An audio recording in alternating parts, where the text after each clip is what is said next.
Welcome back. आप देख रहे हैं देश का सबसे लोकप्रिय डिबेट शो आर पार। लगातार आपका साथ हमें मिलता है और लगातार आप इस कार्यक्रम को देखते हैं फेसबुक पर, यूट्यूब पर और साथ ही साथ ट्विटर पर, कू ऐप पर। अपनी राय हमारे साथ जरूर साझा करें, जरूर शेयर करें और इसे जरा इस कार्यक्रम को भी जरा शेयर करें जो बड़ा महत्वपूर्ण है। मेरे साथ आज की चर्चा में Sudhanshu Trivedi, BJP member of parliament, doctor Sanjay Singh, आम आदमी पार्टी के सांसद, मेरे साथ आचार्य प्रमोद कृष्ण है, कांग्रेस पार्टी के वरिष्ठ नेता और प्रियंका गांधी के एडवाइजर, हाल ही में कमेटी के चेयरमैन भी बनाए गए हैं। आचार्य जी, आप हाथ खड़ा कर रहे थे, मुझे अंतराल लेना था। सवाल तो आप ही के सामने है, लेकिन ऐसा क्यों है कि कांग्रेस पार्टी दो नाव में पैर रखना चाहती है? और पुरानी बात है और इसको तो आप तो सर्वज्ञानी हैं, जानते ही होंगे कि दो नाव में पांव रखने वाले का हश्र क्या होता है।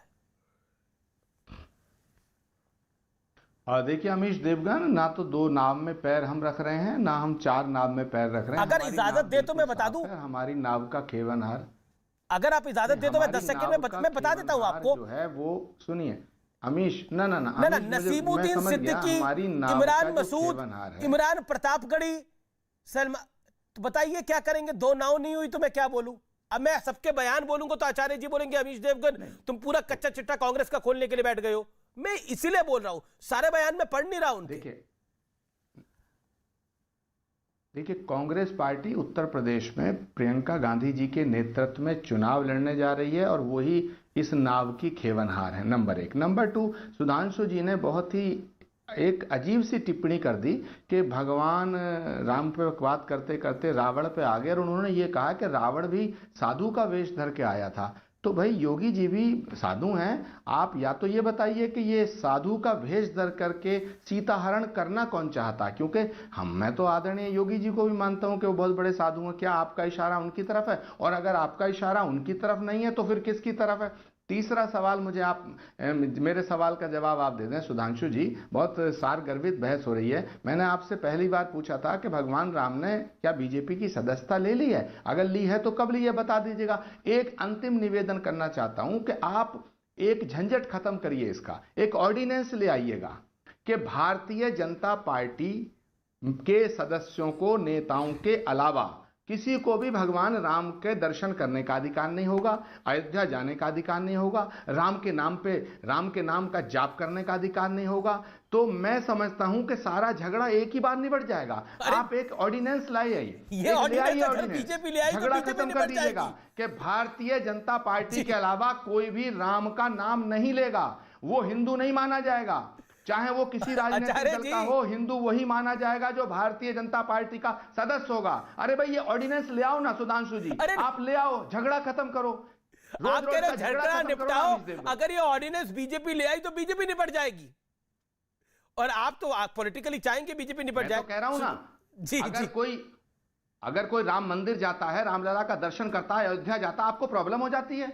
अरे भाई ये बताओ ना, आप उसको आप किसे हिंदू मानते हैं? आप राम भक्त किसे मानते हैं? तो मैं इसीलिए कह रहा हूं कि एक बार झगड़ा खत्म कर दीजिएगा। आप ऑर्डिनेंस ले आइएगा, लेने का अधिकार बीजेपी के अलावा किसी को नहीं है। ठीक है, लेट सुधांशु आंसर। जी सुधांशु जी जवाब। देखिए, जो इन्होंने बात कही, भगवान राम किसी की सदस्यता नहीं लेते, राम की शरणागति में जाना पड़ता है। और आचार्य जी ने जो दो नावों पर सवारी की बात कही, मान्यवर, कुछ नहीं करिए, एक बार सोनिया गांधी जी से सार्वजनिक रूप से जाकर प्रायश्चित करवा दीजिए कि हलफनामा दे के हमने पाप किया था कि भगवान राम नहीं थे।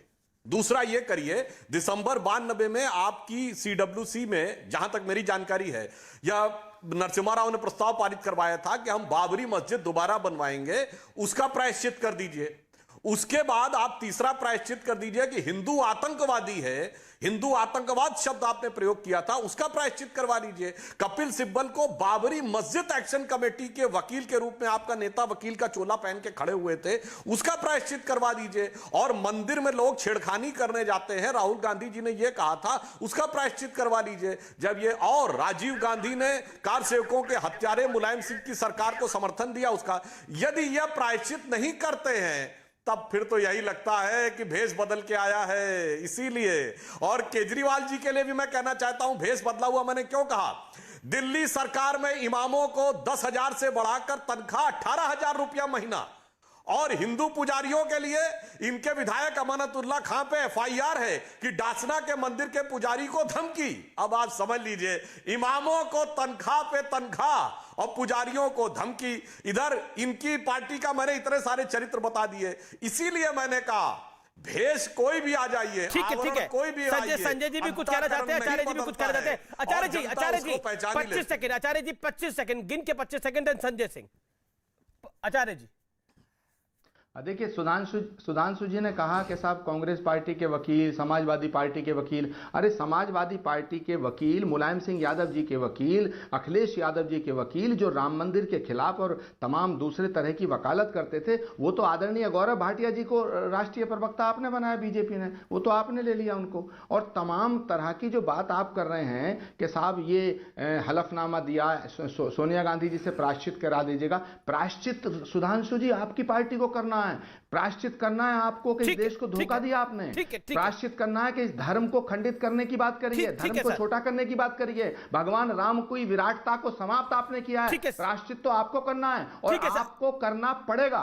अच्छा आचार्य जी, संजय सिंह, जो सुधांशु ने सवाल पूछा। देखिए, पहली बात तो सुधांशु जी हमेशा तथ्यात्मक बात कहते हैं, लेकिन उनकी एक जानकारी गलत है, मैं सही कर दूं। और इसीलिए मैं चाहता हूं कि आप इसको अपने चैनल पे दिखाइए कि हमारी सरकार ने जेएनयू के पूर्व अध्यक्ष कन्हैया कुमार जी के मामले में अनुमति दी थी। और आप यहां पर जो जानकारी दे रहे हैं कि आपकी सरकार ने प्रोसिक्यूशन की अनुमति नहीं दी, ये पूरी तरीके से गलत जानकारी, नंबर एक। दूसरी बात, आपने ताहिर का विषय उठाया था, ताहिर पे तुरंत पार्टी ने कार्रवाई की थी।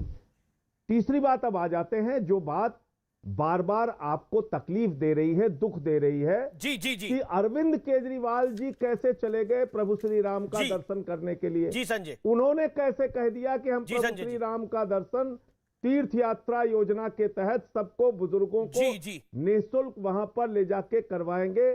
उनको कैसे यह अधिकार प्राप्त हो गया? तो मैं आपको कहना चाहता हूं कि जो लोग, जिनका इतिहास हमेशा ये रहा है कि वो राम के आदर्शों के विपरीत नफरत फैलाने का काम करते हैं। संजय जी, समय राम के समय यहां पे समाप्त हो गया। मैं माफी चाह रहा हूं। फिलहाल आर पार में इतना ही। नमस्कार।